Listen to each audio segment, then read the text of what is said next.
Hey everybody, welcome back. I'm Mama Kay coming at you from Winnipeg, Manitoba, Canada, here from my home office. And oh my goodness, I cannot get over how excited I am to do this interview right now with this person. I get to see them, I think we're about 3, maybe 4 times a year. They used to live in Winnipeg and are just one of the greatest human beings I know on so many levels. And yeah, I have a feeling that if they lived here, we would get into some mischief together. So maybe it's good that we have a little bit of social distancing this way. So without further ado, special guest, who are you? Hi, everybody. My name is Trish. I've known Mama Kay for a really, really long time. And I'm going to try really hard to live up to all the cool things she's said about me. What do you do, Trish? Why would I have brought you into these musical interviews? I am joining you because I work with Long and McQuaid, and my job now is actually making sure that teachers in Manitoba, Saskatchewan, and Alberta have all of the resources and all of the stuff they need to help students make music and build better humans by learning how to be creative and express their inner joy. How did you get to working in such an incredible job? What has your journey been?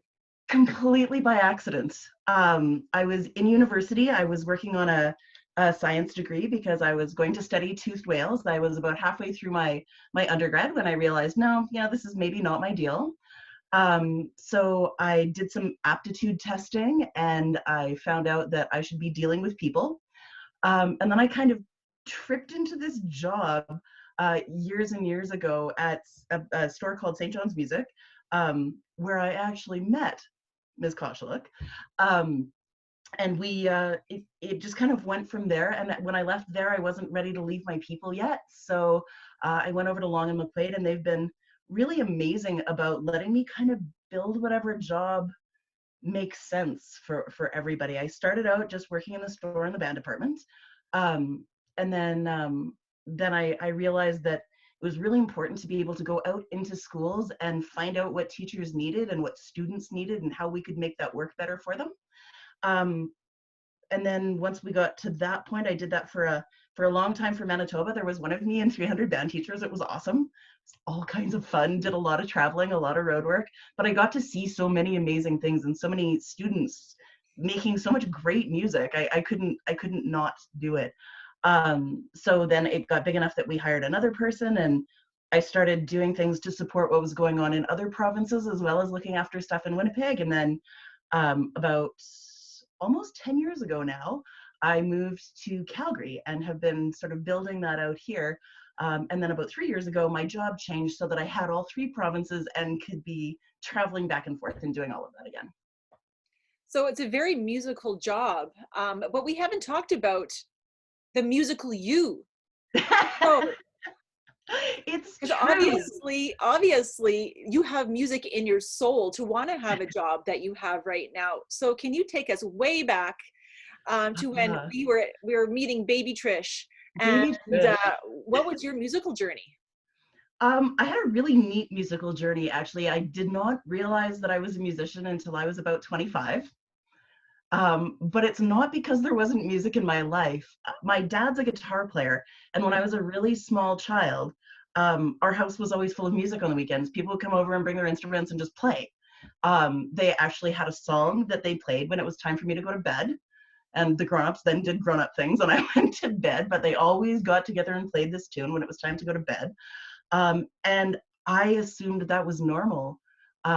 Even after my parents split, and dad moved out to Alberta, when he would come home at Christmas time and stuff, we would get together at dad's family's place and bring the people in and make music.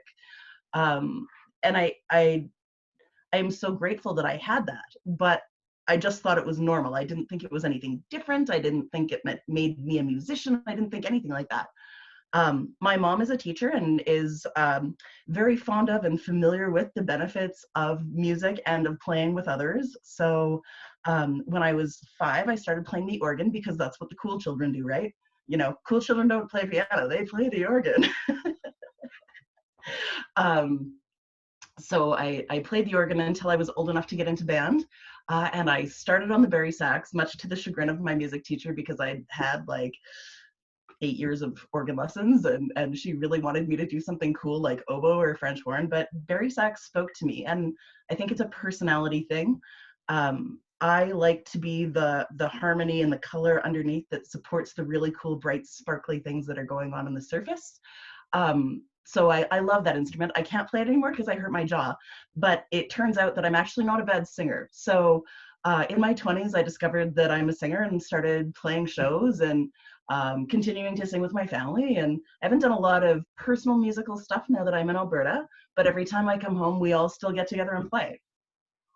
What schools did you go to for your band career or your My band band life? career, I grew up in a place west of Winnipeg by about, let's say 75 kilometers if you're at Headingley, called Portage la Prairie, affectionately known as Portage. I went to 2 different K-9 schools. I went to Yellow Quill and I went to Prince Charles. And then after that, I went to high school at Portage Collegiate Institute, which is hilarious because when you walk down the hallway there, my picture is still in the hallway with the class of 91s. My music teacher was a lady called Muriel Milgram. You're the second person that had her that I've interviewed. That's awesome. Who else? Oh my goodness, I'm having a brain fart Text me now. later when you remember. I'll have to get back to you. But yeah, it's yeah, and they loved her, and they knew that they better do their work or they were in trouble. Yes, but you know what? She never forced us to do anything that we couldn't do, but she certainly did have feelings about us doing our best work. And she was actually very well known internationally because she did a lot of work on recorder ensembles and writing recorder ensembles and all of that. So I actually also had her for elementary music. So we did all these like recorder ensemble things, and I think that's where I realized that I belonged in the lower voices. I loved playing tenor and bass recorder, and yeah, so it was kind of cool. But yeah, she was this crazy British lady. She was tiny but mighty, and she was great. I loved my experience with her. Actually, I went to school with some people who have also sort of like gone through that and ended up in other parts of the music industry. Like Murray Pulver, for example, was in my band class playing trumpet, and it was pretty neat. It was a pretty cool way to go. So I just looked it up, and one of the people I teach with, Miles McFarlane, he actually he had her as his music teacher and was talked about her at length as to how much he adored her and how big of a part she played in making him the music lover that he is today. So Cool. Yeah, very neat. You know, it's neat how many different influences in different directions you get. I'm doing this thing, you know, now that we're all kind of hanging out at home and doing the stuff. I'm doing this thing with some friends on Facebook about the album cover of your formative years, and I know, and I've been lagging. I'm so sorry. I'm gonna have to post 2 today because I didn't do any yesterday. But the thing of that I find really fascinating is that so far what I've posted looks like it's coming from 15 different people, because I have the musical influences, all the like folky, rootsy, bluegrassy stuff that I got from my dad, the metal that I got because I grew up in rural Manitoba. My neighbors were all teenage boys when I was like 5 and 6. I started listening to Judas Priest and Iron Maiden, and like my dad would send me Dan Fogelberg's Age of the Innocents, and and my mom was like big into old school country like Mo Bandy, and yeah, it was. So I had a lot of really funny, bizarre influences, and I like that. And there are things in every kind of music that I can find something I like about. As long as it's good, I'm in. Style is less of a thing to me. So now I've got what I think is the toughest question, and remembering, of course, that it is a family show. What is the weirdest gig or job that you've ever been involved in? I thought about this. So guys, I'll come clean. I made Mama Kay send me a list of things she might want to ask so that I would not stumble over my words. I didn't want to be scripted because that's dumb. You want to do a lot of this off the cuff, but this was the one I did have the big challenge with, because like in terms of shows that I played, I've sort of like, I had a house gig out at the Gates in Winnipeg for years with this neat little project that was percussion, acoustic bass, and vocals, and we took 80s stuff and made it into like bluesy, jazzy lounge stuff, which was really fun. I sing with a bunch of guys in sort of almost a string band called Hayseed Diva, which is really cool. So we've done weird shows with all of those things. But I think maybe my best weird story takes us back to pre-technology and me working on the road. And it's not so much a music story as a being on the road as a musician story. I was working in northern Manitoba before cell phones were a thing. And I had some car trouble, and it was just like every time I turned around, something new and different happened. I had some vehicle problems in Thompson. I was going to get a hotel room, but it was nickel days, which means that every hotel room in Thompson was already full. So instead of driving the, 8 hours back to Winnipeg, I decided, well, I'll drive the 3 hours back to Flin Flon, stay there, and then do it in daylight. So if I'm stuck on the side of the road, at least I have daylight.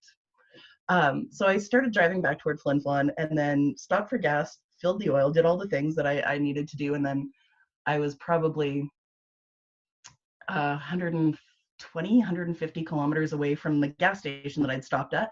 And my van started making all of these terrible noises. And I ended up on the side of the road, kind of patiently waiting to figure out how I was going to get any further. I had about $100,000 worth of instruments in the car because I had everybody's repairs, and I had some, actually some flutes that people wanted to try for their students who were ready to make a big jump into the next kind of instrument. And I didn't want to leave it on the side of the road, but also it was pouring rain, it was nighttime, it was just this horrid ongoing thing. So I get a hold of, I find this payphone that is literally in the middle of nowhere. If you guys have ever made the trip from Thompson to Flin Flon, you will see in the middle of nowhere this payphone that makes no sense. But I was so grateful to find it that night. And I started phoning towing companies. I started by phoning a couple in Flin Flon who said, no, we're not driving that far. And then I got a referral from a telephone operator who said, well, why don't you try Snow Lake? It's closer. And so I phone the number they give me, and they say, oh yeah, my husband's almost retired, so yeah, he's not going to be coming out tonight, but let me give you this other number. So I take the other number, I phone the other guy. The other guy's wife answers the phone and says, I'm sorry, he's sick. He can't really come out tonight. Here, call this guy. I'm like, I just called that guy, and he said he doesn't do this anymore. So, okay, well, that's great. And it ended up that it was a father and son. And they both came out to get me and got me into a hotel, and it was, okay, fine, I've got this. It was kind of a sketchy hotel, but you know what? It was a roof over my head, and there were some crazy things that happened during the night, but I woke up the next morning thinking, today is a new day. We can make this work. And I went down to the restaurant, and I had breakfast, and then I booked a flight home from Flin Flon. So now I just needed to figure out how I was going to get to Flin Flon. So during this whole fiesta of things, I'm talking to the staff at the restaurant because, of course, they live there, they know things, and I'm like, so is there a bus that goes? They're like, oh yeah, there is. It goes every other day. It went yesterday. The beginning of my great day is starting to be less great. And I said, okay, well, do you guys have a cab company? Like, I don't really care what it costs at this point. I just kind of need to make the plane and get home and sort my life out.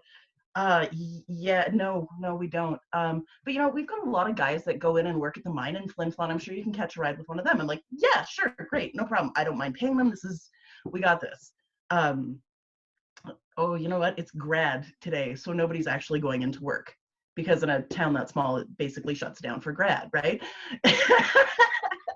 So I'm thinking to myself, this is not so good. And they said, you know what, the best thing you can do is ask around the restaurant and see if you can find somebody to give you a ride. So I did, and I paid somebody $75 to drive me to Flin Flon.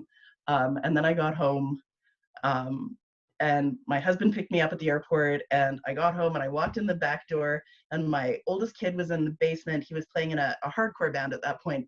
So he was playing his guitar. He stopped playing. He looks up at me and he says, it really sucks to be you. And I'm like, nice. But that is probably my weirdest, most bizarre road story of all time. And I can drag it out for ages, but I was trying to make sure that you got just the super funny points. You are resilient. But you know what? I knew as it was going on that it was going to be a really good story once I got through it. So it was just a matter of getting through it. And, I think that's maybe my big takeaway from that whole thing for those of you who are out there deciding what to do with yourselves when you get older. And you know what? You can do anything. You can do anything. Just be happy, be joyous, make lots of music, make lots of creative things. If music is something you prefer to listen to, then make, draw, paint, write, do what you need to do to stay creative and balanced. So for those people who aren't afraid now still of after your story of going into either the music industry or music as a career somehow, you got a couple little tips or tricks or words of advice for them besides what we just said?